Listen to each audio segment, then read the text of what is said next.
What's up, guys? It's Matt here with Tanks Lawn Maintenance. It is currently 12:28 p.m. Wednesday afternoon, October the 29th, 2025th year of our Lord. I'm sitting in the recliner in my living room. Got the dog on my lap over here. She's cuddled up with her daddy. She loves her daddy, boy. She's a daddy's girl. But just hanging out, man. Of course, I'm not working today. It's raining like hell outside. And so what I did, I went ahead and put together 3 quotes and sent them out. And I went to Home Depot and bought a 100-foot water hose for my pressure washer, so I can have that for my pressure washer. And that was actually cheaper than what I thought it would be, man. I think the last time I bought one, I bought it at Lowe's or Home Depot. I can't remember, and I want to say I paid $60 for it, and it was a medium duty water hose, a 100-foot medium duty water hose, and that thing was a piece of crap. It busted in 3 or 4 different spots, and I spliced it together several times, and to no avail. It just kept on doing its thing. Kept busting in different places. But either way, went and bought a new water hose, and it was only $48, man. It's a 100-foot heavy duty water hose, and this thing is heavy too. But so I took care of that, got that done, and I headed up to my mother-in-law's house up in Lincoln. It's raining here, but it's like a slow, steady rain. You get like a super soaker. A farmer's dream is what I call it. Just a slow, steady, misting rain that just soaks everything and lets everything seep in with not a whole lot of runoff. And I call it a farmer's dream. But I went up to my mother-in-law's house up in Lincoln County, in Lincoln, Georgia, and it's probably about 20-25 minutes from my house.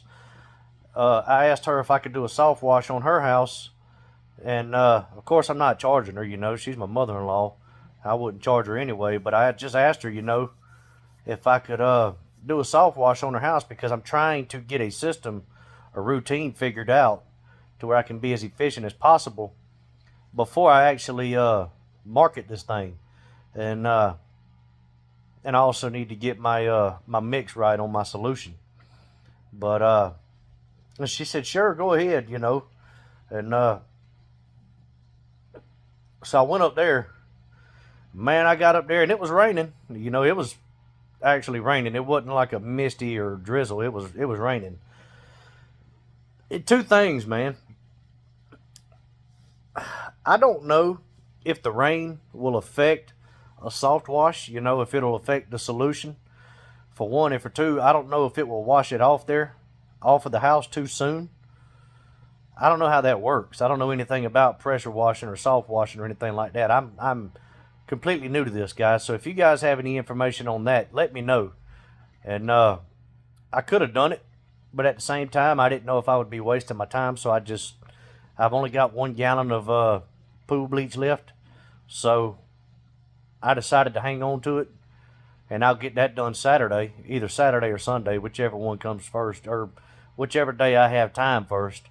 And also, man, when I got out of that truck, that rain that was falling on me was cold as hell. And look, man, I was looking at the weather. It's 53 degrees. It feels like it's 47, is what the weather said. And I think that's a damn lie. It feels like it's down in the 30s to me with that cold rain and the wind. But anyway, I decided that it was just too daggum cold, and I wasn't doing it. And so I'm back at the house, man, and I actually hurt my back too, man. I hurt my back. I was stretching this morning, not like doing a daily stretch routine or anything like that. It's just, when you wake up, first thing most men do when they wake up is they throw their hands up in there and stretch like they about to pull their arms out of socket or something like that and make a loud, god awful growl like a grizzly bear. At least that's what I do anyway. Wake everybody in the doggone house up. And man, when I did that, I felt a nerve in my back, like right there where my back, my neck, and my shoulder blades and everything connect right there in that little spot. I felt that joker get pinched, and I'm telling you, it sent a shockwave down my entire body, and I nearly collapsed. It hurt like something you wouldn't believe. And I'm in a lot of pain right now. I'm sore, and I need to get off my butt and go take some leave is what I need to do, because I'm planning on working tomorrow. But but yeah, I need to go take some leave and try to take better care of myself. I really need to start working out again, man. I need to start working out and start stretching and everything again, like I did when I was in my teens and 20s and early 30s. I really need to start treating my body like a temple again and start taking care of myself, man, because I ain't getting no younger. But but yeah, man. So I didn't get that done today, but what I did do, I put together some quotes and sent them out. One of them I want to say was like 240, 260 bucks, something like that. There's actually two of them that were around the same price. One of them I'm cleaning out of bed, and it's got a bunch of greenbrier in it. What I'm gonna do, I'm just gonna take my hedge trimmer. I've got the articulating hedge trimmer for my it's an attachment for my combi, my steel combi, and I'm just gonna take that and bend it, like it's a power scythe, I guess you could say. And I'm just gonna go through there and wipe out all that greenbrier. And I'm gonna take a hula hoe and just kind of scrape the ground and get everything out of there, and throw it out in the yard and mulch it all up. The yard's full of weeds anyway. I doubt he cares. And if he does, he's got bigger issues than that he needs to worry about. But throw all that out in the yard and mulch it up and everything, and then I'll spray everything with glyphosate. I might have to be careful with that glyphosate though, because he's got some I don't know what kind of bushes they are. They're yellow bushes, beautiful bushes is what they are. But I might have to be careful because he's got quite a bit of those in there, and I don't want to get no overspray on those bushes. So I'll take a piece of cardboard, and just kind of keep it behind the stream. That way, overspray don't go where I don't want it to go. But that glyphosate I got, man, you got to be careful with that stuff. It's 53.8% glyphosate, and I mix it super hot too. I think I mix like 4 ounces per gallon on that stuff when I use it, man. And it's expensive stuff, man. It was $240 for a 2-gallon jug, but or it's either a 2-gallon jug or a 2.5-gallon jug. I can't remember, but either way, it's $240 for it, and it cost a whole lot more than that prosecutor did. The prosecutor was $93 out the door. This was $240 before taxes. But anyway, I'll do that, and then I'll throw some preen down, and I also upsold some pine straw. I told him, for me to clean out the beds, you'd be looking at $140, and if you want pine straw thrown down when I'm done with that, it would be $268 total. And he said, man, I never thought about putting any kind of pine straw or mulch down. He said, that's a good idea. He said, go ahead and take care of that. And hey, man, that just goes to show you, a lot of times your customers don't pay attention to detail, man. So as a professional, you need to be paying attention to detail. Look at people's properties when you're out there quoting them and say, man, I think if you did this right here, it would really add a lot more curb appeal to your property. And there's nothing wrong with that. It's called upselling, guys, and that's what we do. A lot of times you got some people out there that do get irritated. Like, oh man, you trying to add stuff to it, trying to sell me all kinds of different stuff. And there's times where I've been that way when people try to do that with me. But the reality is, a lot of people they want their yard to look just as good as their neighbor's yard, but they can't pinpoint on their neighbor's yard what makes their yard stand out from the rest. So that's when you come into play. You help them with that. And just volunteer that information. Be like, hey man, I'm not trying to push this on you or anything like that. Don't want you to think that. But if you want me to do this, it would be this amount of money. And I really think it would help your yard stand out from the rest.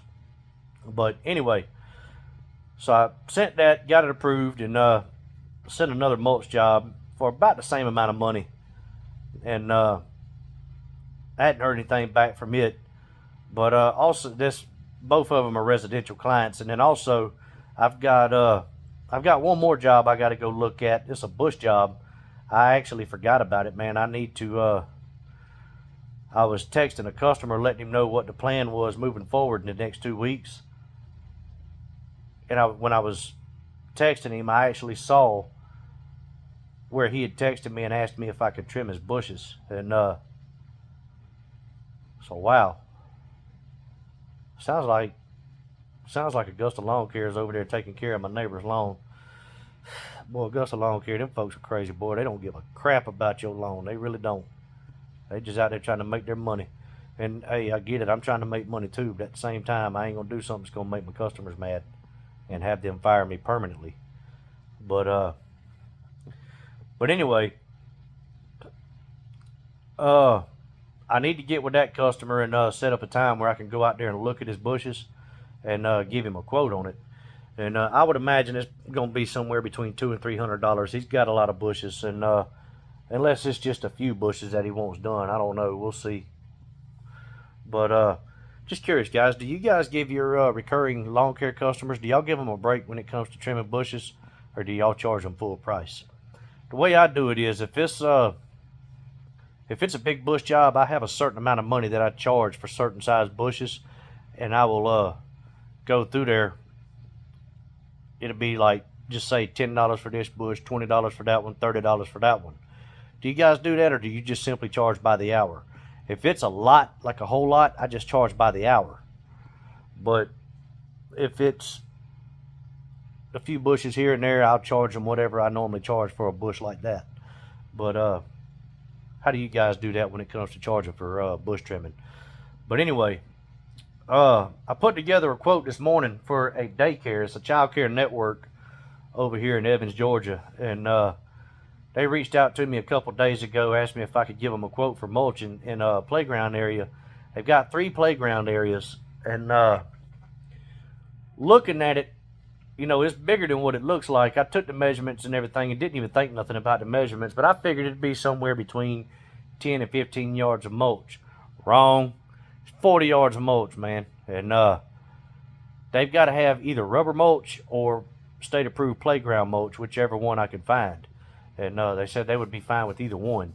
Can't find rubber mulch. And I mean, I can get it from Lowe's or Home Depot. I can order it, but I'm not ordering 40 yards of rubber mulch, man. That's expensive. That's very expensive. And for one, and for two, that would be a pain in the tail. That's a lot of, you can't buy that in bulk. You know, you got to buy that by the bag, and that's a lot of bags I would have to deal with. So called around and got a price on. There ain't but one supplier in my area that sells playground mulch. It's got to be state approved playground mulch. I'm thinking what it is that stuff has like a little bit of a sponginess to it. That way, if a kid falls, they don't hurt themselves as bad as they would on regular mulch. And from what I understand, it doesn't splinter like regular mulch will too, and it's not as rough. But anyway, it's gonna be right at $3,000 just for the mulch, just for the materials and having them delivered. And it'd be cheaper for me to have them delivered than what it would be for me to rent a dump trailer and go back and forth all them different times. Because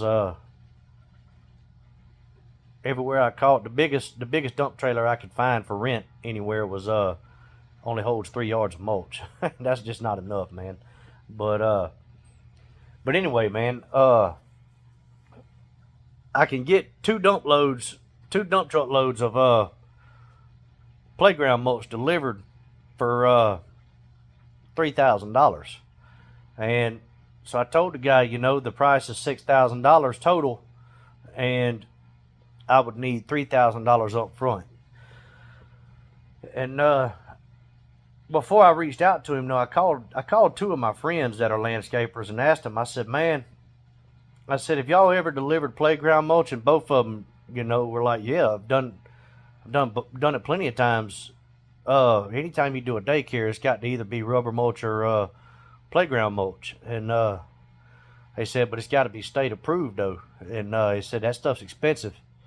And I told him, I said, it's 40 yards altogether. And he's like, wow. And one of them actually told me, he said, I would imagine that's going to be somewhere between $5,500 and $6,500.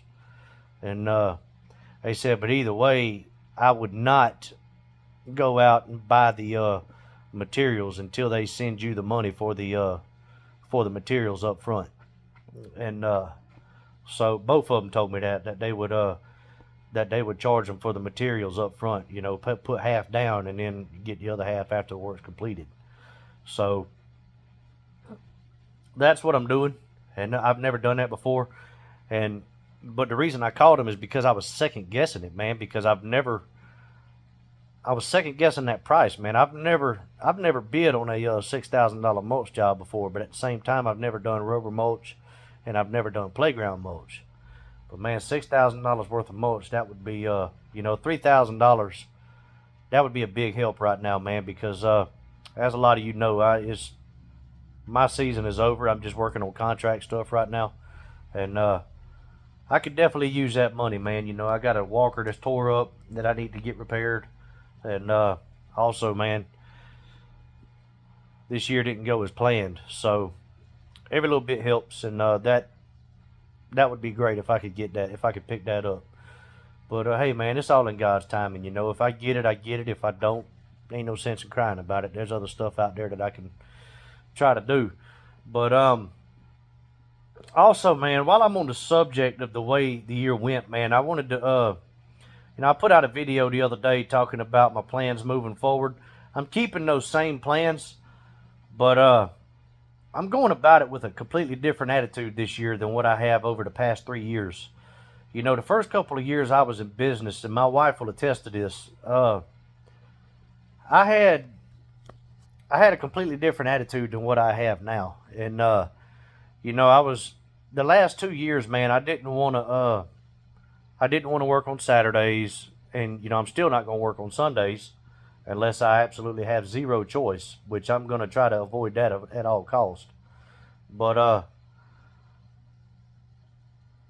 but when I first started, man, I was working full time at Cisco, driving a truck for Cisco, and working on my business as well. Whenever I got done working at Cisco or on the weekends, I was only working 4 days a week, so I had Friday, Saturday, and Sunday to work on the weekends, and I also could work from about, I don't know, anywhere from 3 to 6 to till it got dark, and just depending on what kind of route I had at work that day.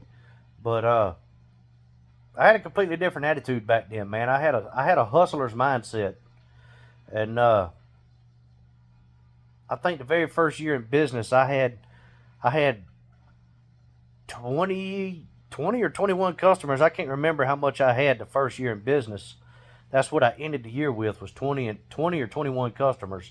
And man, I made over $60,000 in landscaping, lawn and landscape, in that first year with just that small amount of customers. And if you equate that to the amount of customers I have right now, I have right at, you know, I lost a bunch of customers. I have somewhere around 70 customers right now. I'm not sure exactly how many I have, but it's somewhere around 70. And man, if you equate the money I'm making right now to what I was making back then per customer, it ain't nowhere near it. And I attribute that a lot to, for one, I was demanding a certain amount per month.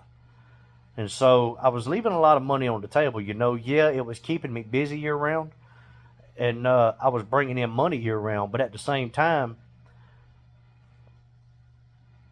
I wasn't charging any extra to get leaves up or anything like that. I was just mulching them up and collecting them with the grass gobbler, or the walker, or turf master, whatever, and not charging any extra for that.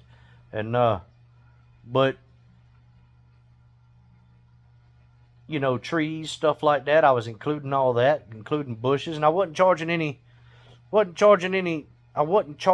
I should have been charging for overgrown stuff, like the original cost, or I'm sorry, the charge to get something whipped back into shape that was overgrown. I wasn't charging the customer any extra for that. Just different things. I left a lot of money on the table because of that. And so I think what I'm going to do, ain't no thinking to it. From now on, going into it, man, I'm going into everything. I'm going into this year coming up with a hustler's mindset, man. I'm gonna do what I got to do to make money. And if I got to work Saturday, I got to work Saturday. You know, I'm a big turkey hunter. I don't like working on the weekends during turkey season. You know, turkey hunting, if you don't know about me, man, turkey hunting is my bread and butter. That is my passion. It always has been since I was a little kid. I would rather turkey hunt than deer hunt or fish, anything, play golf, anything. I would rather turkey hunt than do anything else in the world, except for hang out with my family, of course. I love my family. But, you know, during turkey season, there wasn't no way in hell this year that I was working on a Saturday. My butt was going to be in the woods turkey hunting. Well, I got to get away from that, man. I've got to make the money while I can. Now, during deer season, you know, I'll try to eliminate working on Saturdays because I don't want to take that from my two boys. They love to deer hunt. They want to go deer hunting with their dad, things like that. And you know, if I can keep my boys in the woods, that's less possibilities for them to get in trouble chasing girls or getting into drugs, hanging out with the wrong crowd, whatever it may be. But I don't want to take that from my boys, and I want to have the chance to experience that as well. So yeah, I am taking my business back over. We're going to do things on my terms, but at the same time, I'm going after everything, man. If it's just something I can't do, I won't do it, but I'm going to try not to turn down anything, you know. And also, I learned something from Chad. I don't know Chad, and I don't like name dropping like that unless it's somebody I know. But that guy Chad over at, I can't think of the name of the channel now, Green Acres Landscaping or Lawn Care, whatever it is. Anyway, he's out of Opelika, Alabama. Never talked to the guy. Seems like an awesome dude. He really does. And just a down-to-earth, good old homegrown country boy, man. My kind of guy. But I learned something watching his videos, and something he said one time kind of made a light bulb go off in my head. You know, you can kind of get, you know, I'm kind of making it, I'm trying to think of how to say this. Kind of paraphrasing what he said, man. He gave somebody a quote on something, but he said before he gave the quote, he realized that it was a younger guy in his early 30s and he had kids, and he probably wasn't going to pay more than $500, probably couldn't afford to pay more than $500 for whatever it is that he asked Chad to give him a quote for. And, you know, my mindset is my price is my price. If you can't afford it, you can't afford it. That's the way my mindset's been for the past 2 years, and I really need to get away from that, you know. I need to be willing to work with people more. As long as I'm making a profit, that should be fine, you know. And you're not always going to have the best profit margin in business. You're not going to have the greatest profit margin, but as long as you're making a profit, then that's a good thing. And so I need to be willing to bend a little bit. You know, I'm not going to negotiate on lawn care issues, but on landscaping stuff, I might be able to come down off of my price a little bit to try to help a customer out. You know, maybe it's a young couple, just bought their first house. They don't have a whole lot of money, but they can spend $200 or $300, but they can't go out there and spend $500 or $600 on something, on a mulch install or a plant install or something like that. And I need to, I think I'm going to give that a shot this year and just see how it works out for me, you know. And if nothing else, at least give it a shot for a little while just to see how it works out. And then I'll look at my numbers and see how that works for me. But, yeah, I'm going into this year with a hustler's mindset. And I'm going to give soft wash a try. I'm trying to get all my stuff right now for that. Of course, mowing ain't going nowhere. I love mowing, and that's my bread and butter there. That is a very large portion. The majority of my income comes from mowing. And but I'm hoping by next year, by the end, not the end of 2026, but the end of 2027. I'm hoping that by the end of 2027, I can go out and buy some more equipment like a skid steer or a mini skid or something like that, and just get into some larger installs and some larger renovations, you know, landscape renovations and stuff like that. But anyways, guys, I'm going to hop off here. I need to get out of this recliner and go take some Aleve, get some Aleve in my system, get my back right, and I need to Need to get moving around a little bit. That way my back don't stiffen up on me, man. I'm in a lot of pain right now. But hey, man, I really want to try to grow this channel next year. Whenever I do that soft wash, whenever I go up there and pressure wash my mother-in-law's house, I will, if I can remember, man, a lot of times I don't remember to do it, but I'm going to try to remember to set my phone up the way I can video it and probably put it on time lapse or something like that, and try to take this YouTube channel to the next level, man. And also, man, I'm gonna be a little more conservative on some of the stuff I share with you guys, like my attitude, my feelings about different things, and I'm gonna try to calm down on some of my language. You know, I'm a Christian man, and here the past couple of years, I hadn't carried myself like a good Christian man, and I think a lot of that has to do with some of my downfall this year. But yeah, man, I'm gonna stop getting on here complaining and all that good stuff, man. You guys got your own issues y'all are wanting to deal with, so I apologize for all that. Just sharing, you know, venting on here and ranting and raving and everything. I'm gonna try to avoid that. I might tell you a story about something that happened or something like that, but there's certain YouTubers that I've seen sometimes that do that, and man, you know, the first thought that comes in my mind is, man, I don't want to hear all that. And lo and behold, I went back and watched some of my YouTube videos the other day, and I thought to myself, like, man, I sound just like them guys that I was complaining about. So I'm gonna try to get away from that, all the ranting and raving and having the negative attitude and all that good stuff on here. But at the same time, I am gonna bring it to you real and raw, unedited. And if I get the opportunity, I'll try to create some more shorts. I don't know a whole lot about filming or editing or anything like that. I'm gonna try to get a camera and all that good stuff where I can set up and film some footage and things like that, man, because I would like to grow this YouTube channel, because I've learned a lot. I really have. I've learned a lot on YouTube, and I kind of feel like I've learned enough where I can bring something to the table to try to help some of you younger guys out, whether it be you know, a life lesson, or whether it be a lesson in business. I've learned a lot, and I feel like I could bring a little bit to the table. But anyways, guys, I'm gonna hop off here and get some medicine in my system. Try to get this back straightened out so I can go to work tomorrow, man. Cause I don't need Mama Tank picking on me for having a hurt back, man. She already says I act like an old man. So, hey, man, I hope y'all are doing well out there, man. I hope y'all are out there making money. Hope you ain't getting soaked down out there, and hope y'all are blessed out there, man. But hey, look, until the next video, y'all keep cutting that grass and keep making that money. Holler at y'all. Bye.